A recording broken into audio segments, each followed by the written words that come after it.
بسم اللہ الرحمن الرحیم۔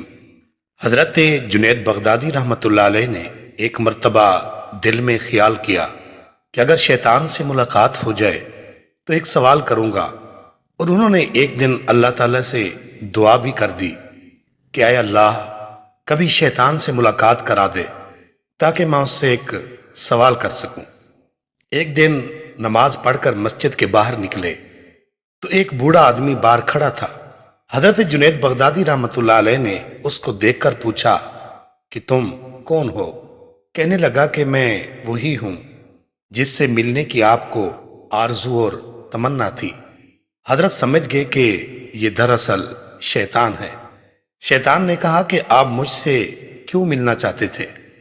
حضرت جنید بغدادی رحمۃ اللہ علیہ نے کہا کہ میرے ذہن میں تیرے متعلق ایک سوال ہے، اور سوال یہ ہے کہ جب اللہ تعالیٰ نے تجھے حضرت آدم علیہ السلام کو سجدہ کرنے کا حکم ارشاد فرمایا تو میری سمجھ میں نہیں آتا کہ آخر تجھے کس چیز نے اللہ کے حکم کی تعمیل سے منع کیا؟ کیا اللہ کی عظمت کو نہیں جانتا تھا؟ تجھے تو اللہ کی معرفت بھی حاصل تھی، اللہ کی عظمتوں اور جلالتوں سے بھی تو واقف تھا۔ اس قدر اللہ کی قربت رکھنے کے باوجود بھی آخر سجدہ کیوں نہیں کیا؟ اس پر شیطان کا جواب کیا تھا وہ سننے کے قابل ہے۔ اس کے جواب نے کچھ دیر کے لیے حضرت جنید بغدادی رحمۃ اللہ علیہ کے ہوش اڑا دیے۔ اس نے کہا کہ جنید، آپ جیسا توحید پرست آدمی، اور یہ مشرکانہ سوال، آپ جیسا توحید پرست، ایک اللہ کو ماننے والا، ایک اللہ کی پوجا کرنے والا، اور آپ کے ذہن میں ایسا سوال آ رہا ہے جو مشرکانہ ہے۔ یہ سوال کہ میں نے غیر اللہ کو سجدہ کیوں نہیں کیا؟ کہنے لگا کہ آدم تو غیر خدا تھے، خدا تو نہیں تھے، میں غیر اللہ کو کیسے سجدہ کر لیتا؟ آپ جیسا توحید پرست آدمی ایسا مشرکانہ سوال مجھ سے کر رہا ہے، بڑے افسوس کی بات ہے۔ حضرت جنید بغدادی رحمۃ اللہ علیہ کہتے ہیں کہ جب اس نے یہ بات مجھے کہی تو مجھے لگا کہ ہاں، یہ تو ٹھیک کہہ رہا ہے، اور پھر تھوڑی دیر کے لیے مجھے ایسا معلوم ہوا کہ میرا ایمان سلب ہو رہا ہے، اس لیے میں سناٹے میں پڑ گیا، ہوش و حواس باقی نہ رہے۔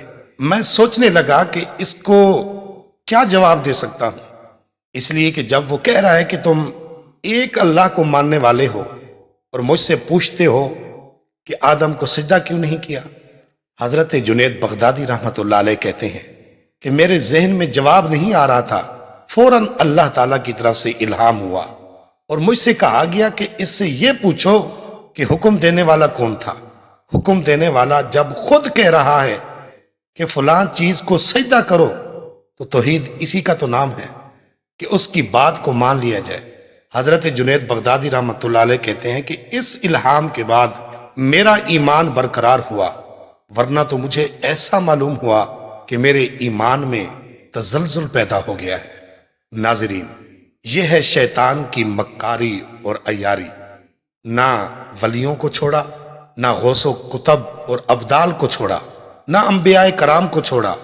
غور کرو کہ شیطان باتوں اور چیزوں کو کس طرح مزین و آراستہ کرتا ہے اور گمراہ کرنے کی کوشش کرتا ہے۔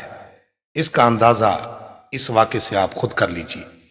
اس لیے کبھی بھی شیطان سے بے فکر نہیں ہونا چاہیے۔ شیطان کی عیاری اور مکاری سے بسا اوقات انسان بے ایمان بھی ہو جاتا ہے، لیکن اسے خبر نہیں رہتی کہ میں بے ایمان ہو گیا ہوں۔ شیطان کفر کو مزین کر دیتا ہے۔